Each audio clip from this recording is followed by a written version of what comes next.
In this video, I'll be showing you how to make a playlist on YouTube Music. It's a very simple method, so if you find this video helpful, be sure to drop a like and subscribe.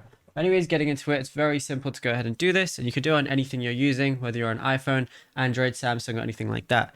So all you want to do is open up your YouTube Music application, and by default, it's going to look like this.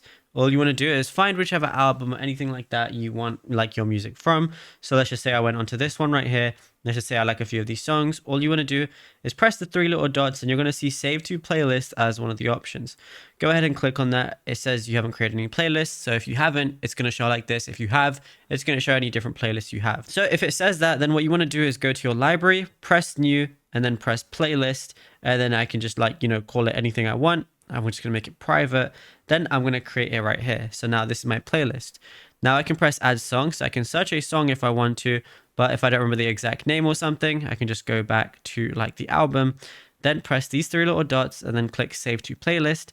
And then as you can see, I have a playlist right there. Now it says save to that playlist. So I can save again and I can just keep doing that as many times as I want. And yeah, it's as simple as that. Now, if I go to this playlist, as you can see, it's right there. Now, if you found this video helpful, be sure to drop a like and subscribe.